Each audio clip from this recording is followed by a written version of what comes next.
Hello everyone, welcome back to my channel. So for today, I'm actually packing my things. I will be going on an event, but it's just domestic flight. It's for work.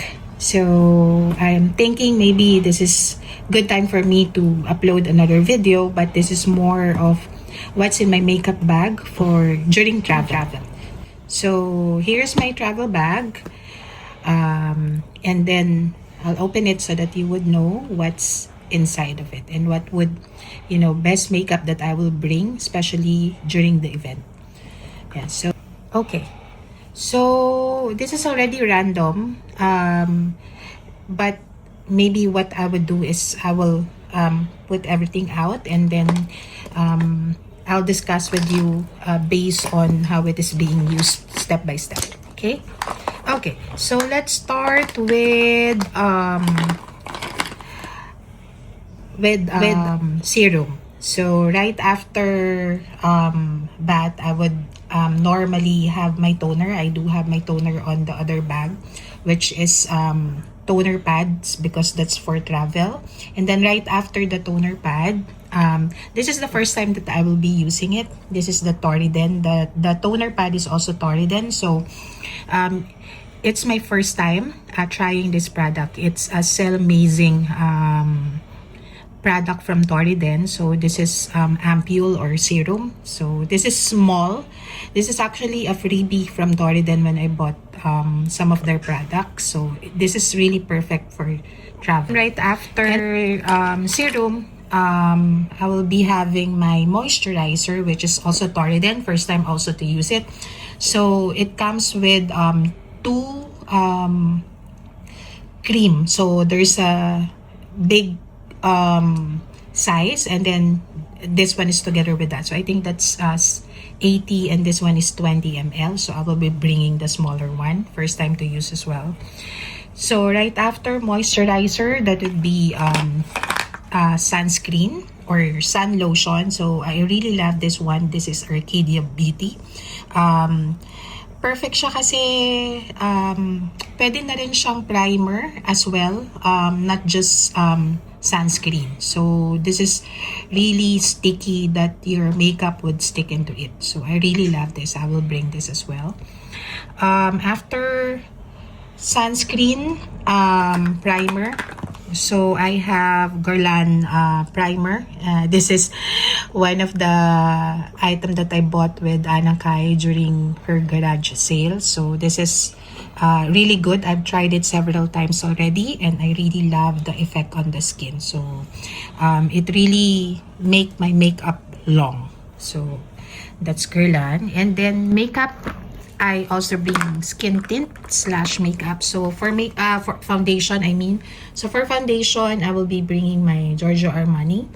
This is also bought from Hannah Kai's Garage at sale. So this is really good. This is my shade number 4 and long lasting talaga siya pero hindi siya cakey. And at the same time, talagang long wearing yung effect niya. So I'll be bringing that.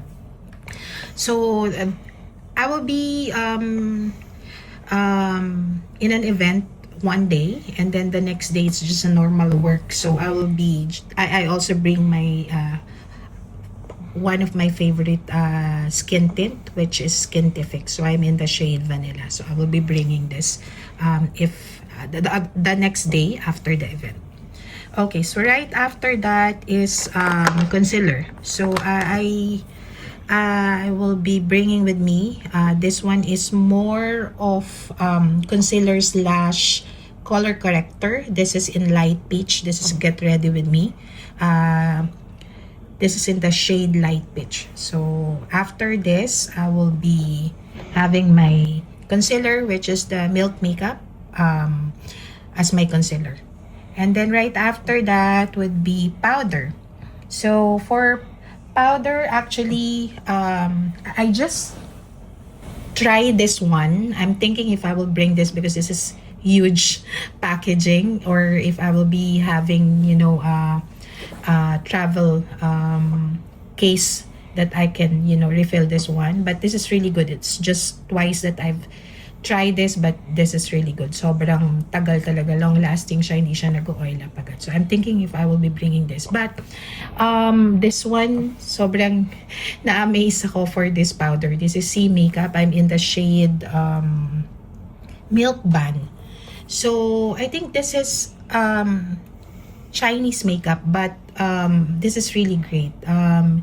Translucent ata tong Milk Ban na to, but hindi niya tinatanggal yung effect ng mga na-apply mo na makeup. It's just really, you know, making it more less oily and super ano lang yan, light sa skin. So I really love this. All of my powder ni-replace ng C Makeup, and it's just how much? 200 plus pesos. So this is really great powder.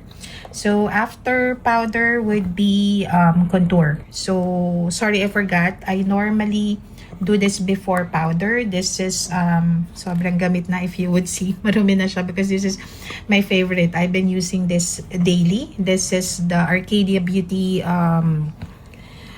soft bronzer. So it's just one shade, but it's universal across different skin shades. So this one I will be bringing. This is really perfect. This is either you use it after powder or before powder. This is really good.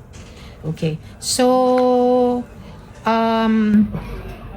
I will be bringing as well cream blush. So this one is Rare Beauty. This was in the shade Grateful, but it's too red for me, so it's just a small amount of this, and then I normally have it combined with the Strokes one, which is Serene shade. This is a light pink shade, and the combo is really great. I really love this cream blush, so I will be bringing this as well. And then for highlight, this is Becca. It's actually, I don't know if this is already expired, but it's been with me for too long already. This is really great. Regardless of what skin shade you are in, this one is really great. And then right after the powder, I discussed the powder already. The contour powder, I will be bringing my Romand. This is really great. I'm in the shade, I think this is Gray Cool. Yeah, this is Gray Cool. This is Tony Sia made me buy. It's really great. So this is what I'm using as a powder contour. Also for you know, nose contour, I'm using this one. And then for powder blush, I will be bringing this one is from MAC. This is more on brown shade, and I normally combine it with Arcadia Beauty, which is Eden. This is really good combination as well. And aside from that, I'm thinking if I will be bringing this one. This is Magic Hour Heaven's Glow powder. This is, I think, a baked powder. It's really good shade for me as well, so I love that. Okay, right after that would be the highlighter that I will be bringing. So this one, the effect is just like what do you call that, either powder right after, pero para siyang talagang parang basa lang yung effect niya. So this is the Colorette. I'm in the shade Soft Golden Glow or Snowflake. I don't know if ito yung shade niya, but this is really good. So if you would see, na-heat pan ko na for the first time sa lahat ng makeup ko. Sobrang rare na maka-heat pan ako. So this is really great. Okay. And then I also bring my Becca Champagne Pop. Medyo nag-crack na to, but I'm still using it. Sayang kasi. And this is travel-friendly size, so I will be bringing this as well. And then the powder that I will also be bringing, which is good for my under eye and area, is the Laura Mercier.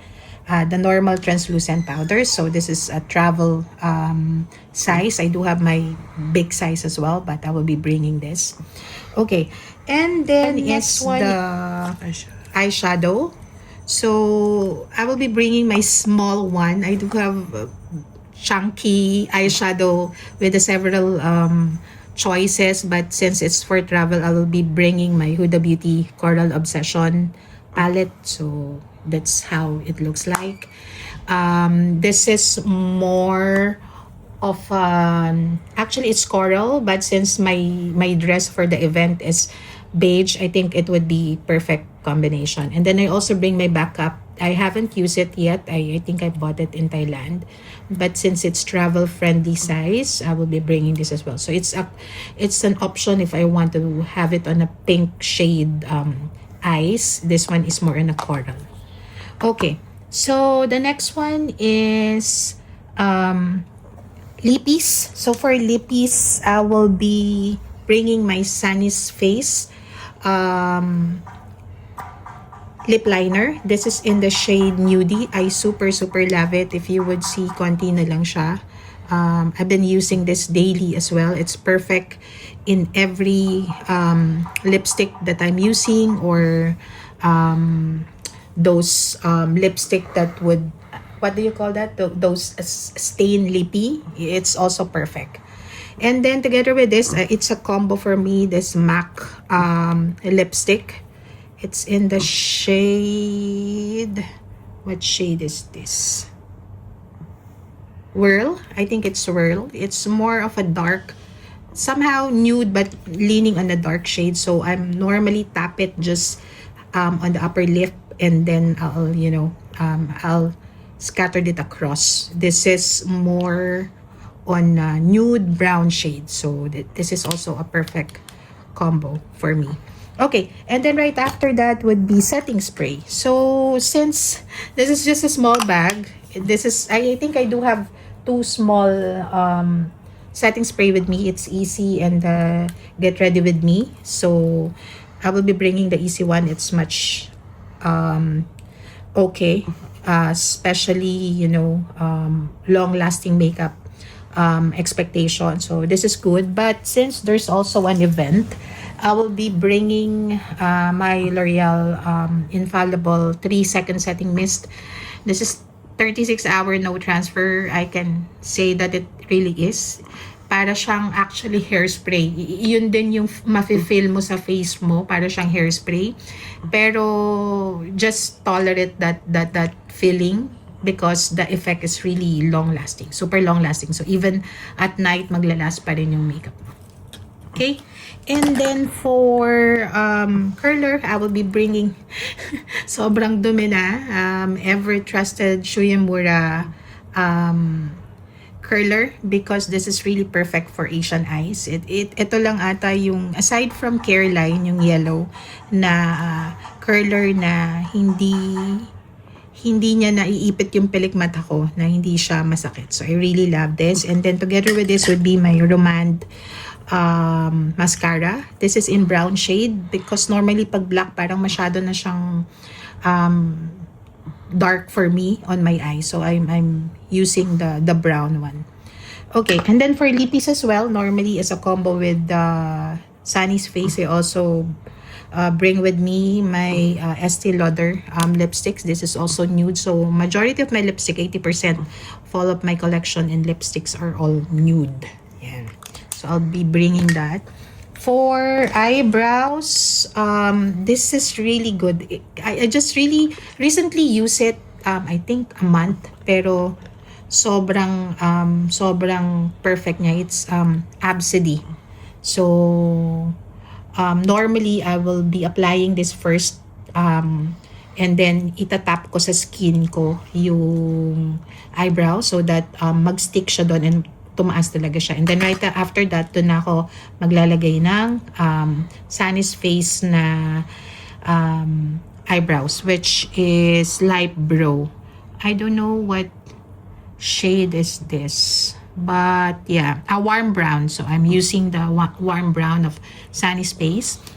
And then para lang din mag totally effect yung color, I'm using the Kill Brow Color Natural Brown na pang color lang. Pero it's just the same effect with this one. Mas matagal lang talaga yung hold nito. So I'm applying this one first, and then ito yung pinakadulo just to color it. Okay. And then This one, I always bring this with me. Even on my daily makeup, I always use this. This is the Benefit Highbrow. Ang tagal na rin ito na sa akin pero sobrang madami pa din. So this is what I'm applying on below my eyebrow just to ensure that yung mga excess doon sa eyebrows ko when I did my eyebrows matatanggal niya, and iba rin yung effect niya pag may highlighter ka sa eyebrow. So I will be bringing that as well.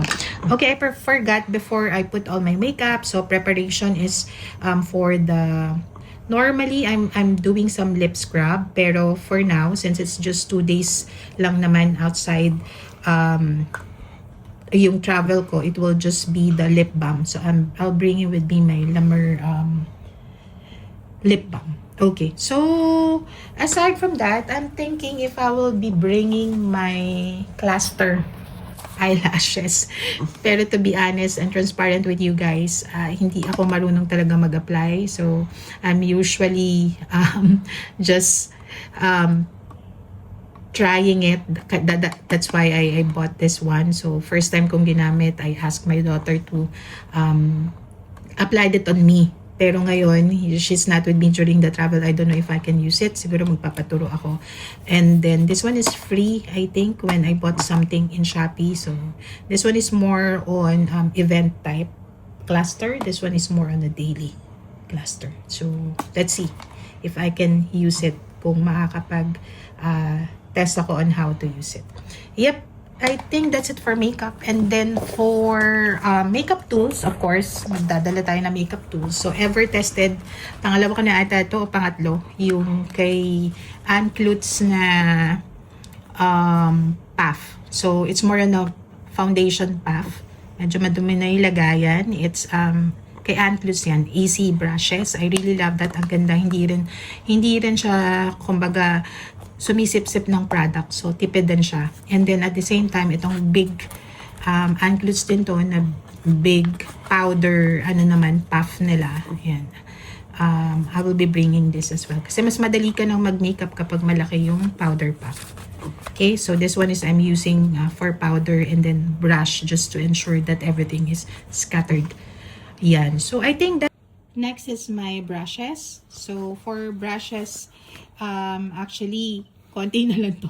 Pero I've been using brushes daily. Medyo iba-iba talaga siya. So, for now, I'll be trying my recently bought Real Techniques. This one, the orange one. I've been using the pink one for quite a while and it's really good. Hindi ko lang dinala yung pang blush kasi it's too big for this travel bag. But I will be bringing this new one, the Real Techniques brush, more on powder. So this one would be on a powder brush. This one is for blush brush, and then this one is for my under eye powder, and then this one more on cream brushes. So for this one is my contour cream brush. This is really good. You perfect talaga yung shape niya to really hug yung lower portion ng cheek para yun lang yung ma-applyan mo ng bronzer or ng contour. And then the blush brush, this is just on Shopee. It's really cheap. And then yeah, and then the rest are powder. This is Real Techniques as well, more on the nose contour. This one I'm using for powder contour, and this one more on my eye makeup. So yeah, that's it.